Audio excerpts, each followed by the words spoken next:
Urijah Faber here with MiddleEasy.com. Just telling us you were a fan of the site. Oh, I love the site. You guys are always doing crazy stuff.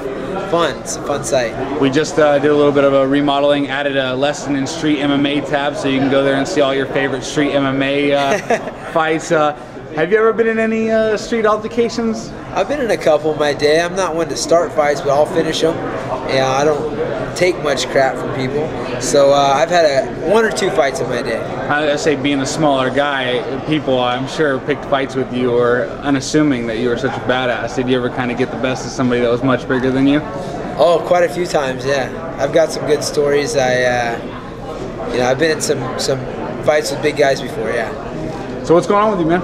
Just chilling. I had a broken rib the first round of my last fight, so it was a clean break, which didn't cause any real damage other than just being painful and having to let it rest. So it's been 3 months, and I'm still waiting to get cleared. I've gone in 3 different times to get x-rays, and I was training for like 3 weeks, and then the doctor told me to stop training because it was slowing the healing process down. So I should be ready soon. I'm sure it hurt like hell, but can you describe what it felt like trying to fight through a fight with a broken rib like that?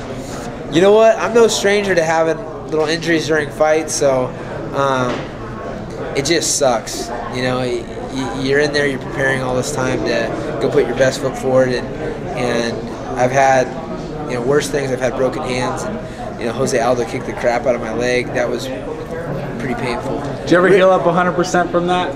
I think so. I think my left leg's a little bit smaller, but it's also got some dead cells in there, so that might help. I think the rib actually wasn't like an extremely painful injury.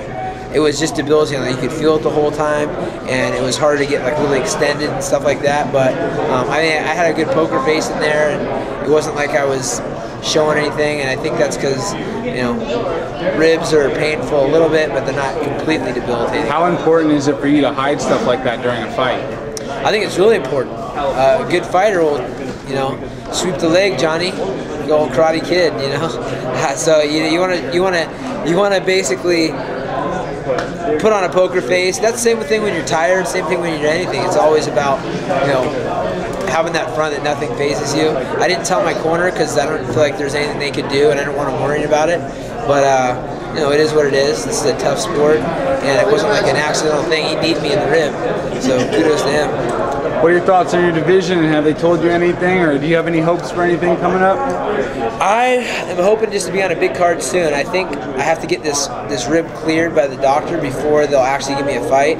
They're talking about maybe even late December, maybe early February. A lot of talk, but nothing concrete. No opponents or anything like that.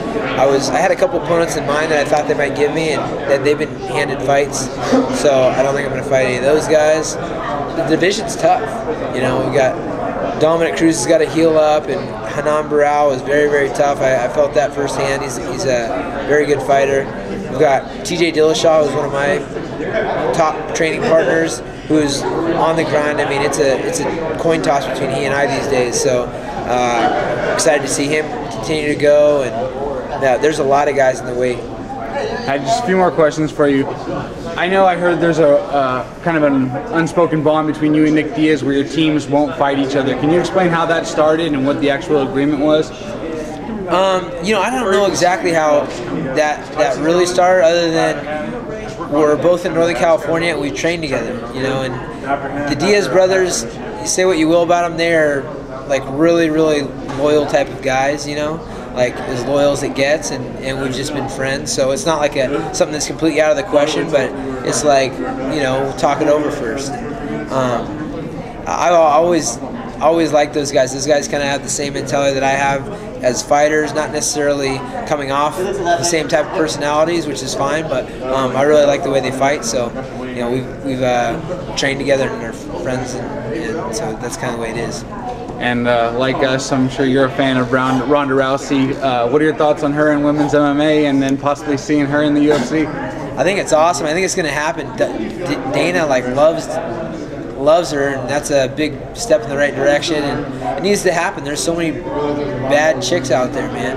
I love watching chick fights. Always have, before the UFC. So hopefully she can be the one that can open that door. I think there's a lot of talented girls out there. Maybe get Gina back in the mix. You know, got who else? Cyborg. Misha Tate, you got Cyborg. Misha Tate. Sarah Kaufman. Marlo Spooner. There are a lot of tough girls out there. And I think the division is really, you know, the thing was always that there wasn't enough competition, but it's starting to happen where there is competition. There's girls that really stand out, like you said, Misha Tate, you know, Ronda Rousey, Cyborg, you've got Gina. Those are 4 of the biggest names, but there's all sorts of girls scratching at their backs trying to climb that ladder. So it's exciting. It's just like an honor to be a part of this whole thing, which is happening. The MMA world is just growing, and it's like history is being made all the time.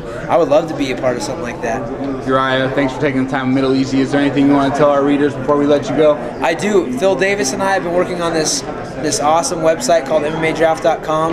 It's all about the amateurs. We've got profiles for these kids and amateurs in every aspect of our sport: jiu-jitsu, wrestling, BJJ, amateur MMA. We're going to get a ranking system. We're going to have tools for you guys to excel. So check out MMAdraft.com and let us know about your success. And check out Torque.net. Torque1.net, that's our clothing company, coming out with a bunch of cool gear. We've got some of our fighters that you're going to be seeing fight tomorrow night in the RFA card, and keep loving life, guys. It's the good stuff.